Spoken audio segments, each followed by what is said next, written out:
Good evening, everyone. Welcome to the Matchday -1 press conference with England coach Gareth Southgate and captain Harry Kane.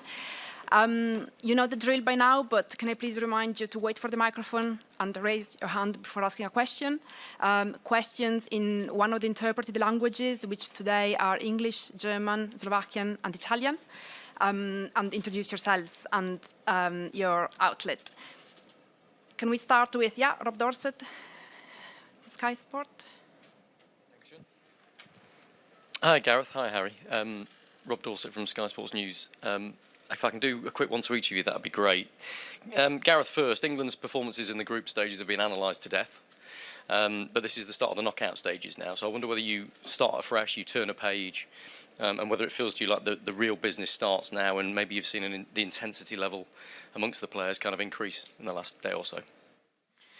Yeah, I would say yes. Of course, you have to get through that first phase, and there are moments within that where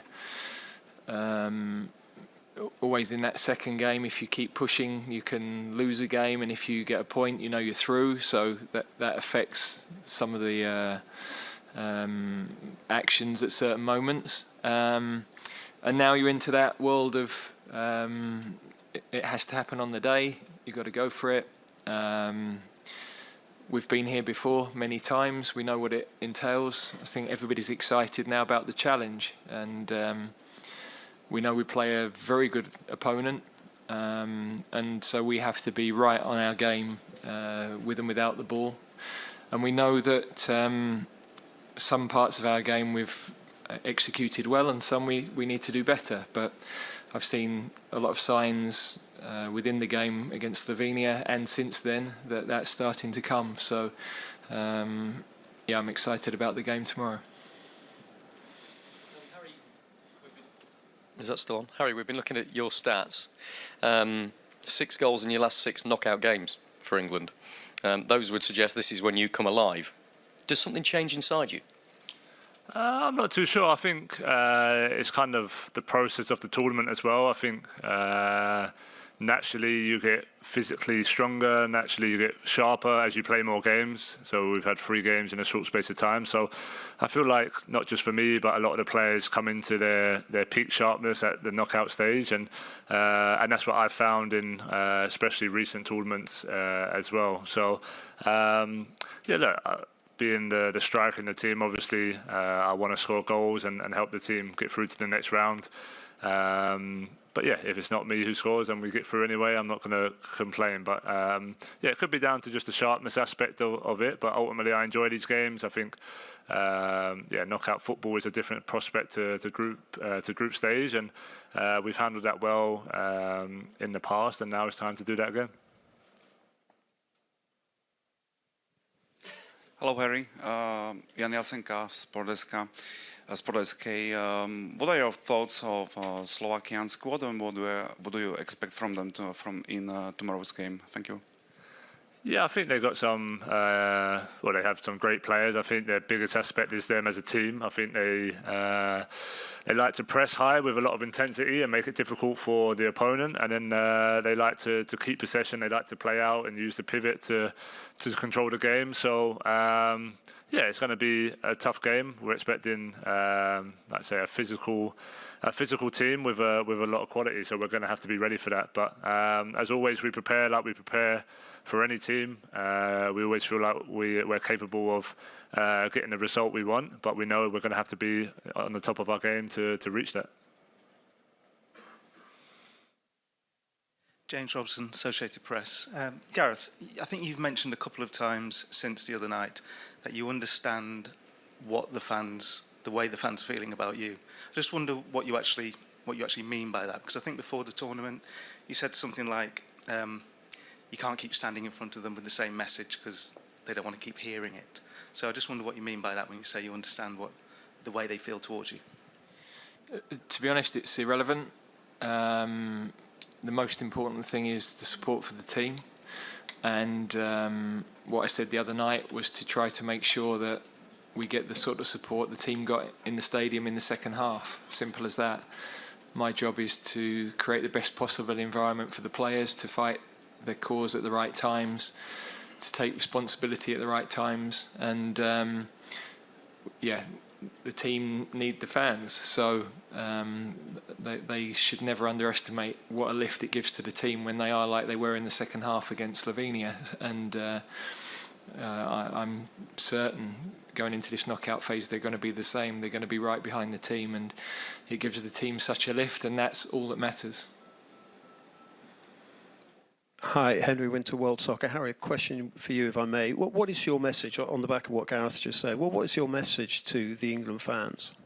Thank you. Well, I think, if I'm totally honest, I think 99% of the fans are behind the team and the manager. I think, of course, both as a player and as a coach, you're going to have times where people voice their opinion, and that's part and parcel of playing for England. That's the bottom line. But I think, like the boss said there, the second half in that game especially was one of the best atmospheres I've been involved in, and it shows how much the fans care about the team, care about us trying to win the game, and that's all that matters. You know, we're a very strong group, not just players but staff as well.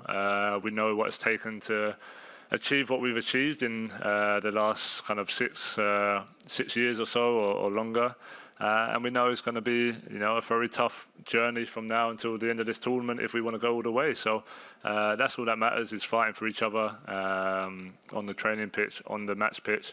And that's what we'll continue to do. And I know the fans are behind us with that.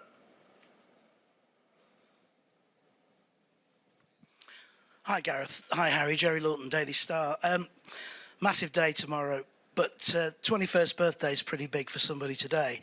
I was just wondering how you managed to balance Jude's 21st and the joy that often most people see with the professionalism about preparing for tomorrow's event. Well, we didn't go crate a beer out this morning, that's for sure. So it's also Eberecie's birthday today, and obviously Phil Foden has another addition to the household as well in the last few days. So there's been a lot to celebrate, and good feel about the camp. I think the players have enjoyed some time together, not just training. You know, we had a day where we were able to get off their feet and not think about football, and I think that's important in a tournament. You know, you're surrounded by football. Every conversation can lean that way and guide that way. So I think to have a couple of days where they could play golf, they could play paddle, they could do whatever they wanted to do. There's no science behind that, there's no data behind that, but there's something about enjoyment that you have to remind yourself, and I think that's a crucial part of a team. Hi both, good luck tomorrow. James Ollie from ESPN. Just firstly, is everybody available to start tomorrow, Gareth? Well, Luke wouldn't be available to start, but we'll have a chat with the medical team, see whether he can play a part, or whether it's whether he could do with a little bit more training first. Everybody else, Kieran, Phil Foden, all good. Yeah. And at the last two tournaments, the performance level seemed to go up quite significantly in the first knockout round, beating Senegal and obviously beating Germany at Wembley.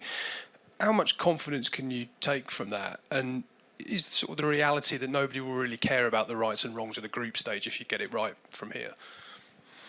Well, that is the reality, and of course we have to deliver it. So, but the fact is, you go into a different mental state. It's everybody knows that knockout football is jeopardy. Everybody knows that on a given day, an opponent can make it really tough for you. You know that the quality of the opposition left is high. And so it changes the mindset. It's about how far can we go. We're trying to achieve something exceptional, but it's a step at a time. And tomorrow is a chance to improve aspects of our game, but to show composure at the moments. The game will take us in different directions at different moments, and you've got to be able to respond and react in the right way at all of those moments. So, we have thrived in those challenges in the past, and we're looking forward to tomorrow. Hi, Gareth. Jack Pittbrook from The Athletic. You've been pretty honest about your assessment of the performances in the group stage games. Are you thinking more about small tweaks from that at the moment, or more fundamental changes? Well, I think a team is never quite as poor as people might think, and never quite as good as people might think. You're probably about 5% off where you'd like to be, and therefore you've got to be very careful not to throw everything out the window and lose things that you're doing well and lose continuity and the confidence that comes from players playing together and the understanding that comes from those moments. And you have to ignore external advice and be assured in what you're doing. So now, equally, we've had some players that have come in and had a big impact from the bench. You know, our substitutions in all of the matches have had a big impact, and we're mindful that people are pushing for places. There's competition. We need that strength in depth. The squad are very together. They're training well. That's pushing the starting team that's been in place. But also the other players have to be ready. Tomorrow you might need 5-6 changes. It's over half the team now. So that's really, really important. And for us, it's important that when players come on, they perform as the guys did the other night. Hi Gareth, Eric Petersburg, Germany. We hope not, but what would it mean for you personally as the English manager and also for the English football if it goes wrong tomorrow night in terms of the future? I'm not sure why we would think about it going wrong the night before a game. So yeah, we know it's a tough opponent. We know we have to play very, very well. They're a well-coached team. They have a good spirit, they run a lot, and they play well. So, you know, we have to give a very good version of ourselves to win the game. Simple as that. Hello, this is Pierre from L'Equipe. Gareth, in 1996 you were part of a team that were not that confident, and after the famous goal of Gaza against Scotland, suddenly the dynamics change. And I was wondering, do you think it could be the same? Maybe a great goal could help this team to get confidence and to fulfill its potential? Yeah, I think confidence is growing because the players know that a lot of the performance against Slovenia was a step in the right direction. We have to find more quality in the final third, more incisiveness in the final third, but we have the players to do that, and that understanding of playing together and sticking to the plan and making sure that we show the right level of composure to sustain attacks when we're in those areas of the pitch.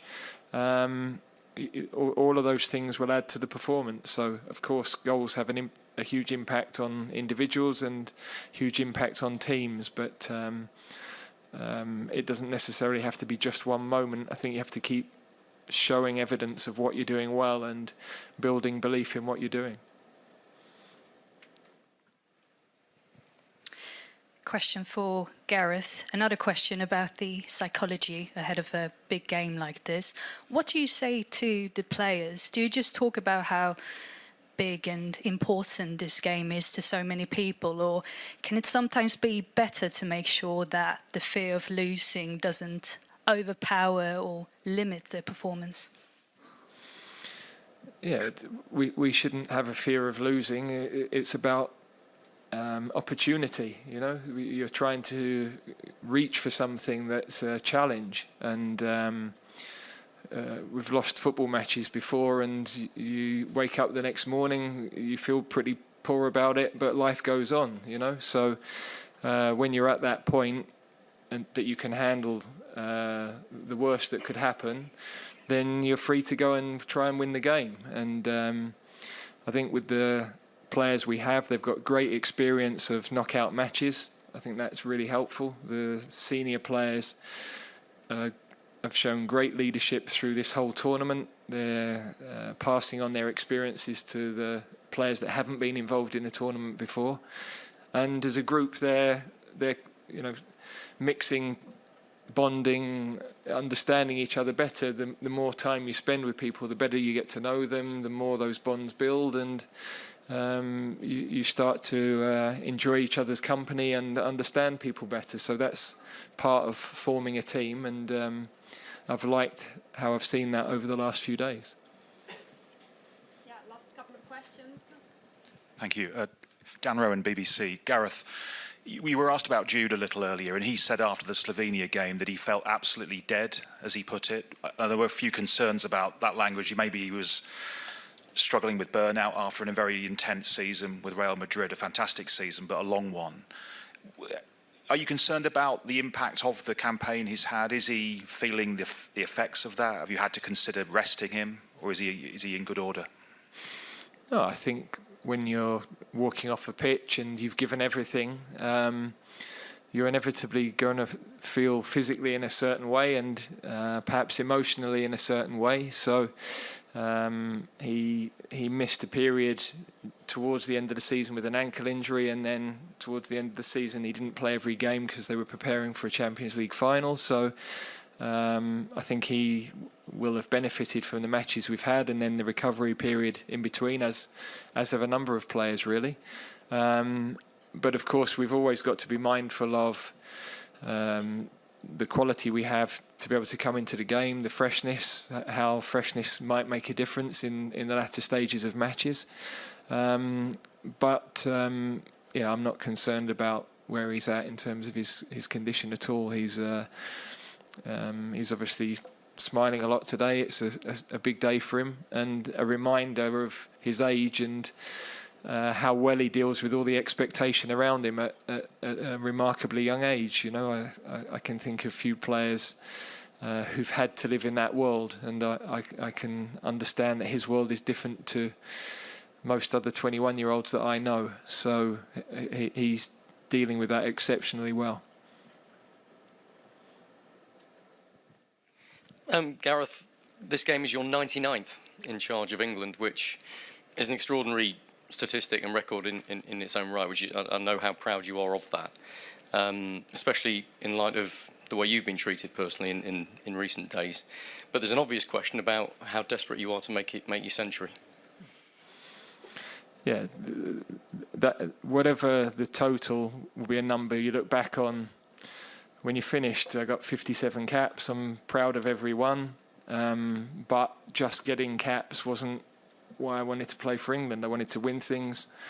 I played in a semi-final. I've obviously managed a semi-final and managed in a final. So it's 3 of the biggest 5 tournaments we've ever had. I've been fortunate to have been involved in all of them. And yeah, tomorrow is that number is irrelevant to me. It's about the team progressing and taking a step forward. So that might be something when I'm sat later in life, but yeah, I'm just desperate to do well for my country, lead this group of players and staff who I absolutely love working with and think so much of, lead them through another what could be another brilliant night, and create some more memories for our supporters, really. Thank you very much. Everyone, the Media Hub is open until 10:30 tonight. Thank you. Thank you.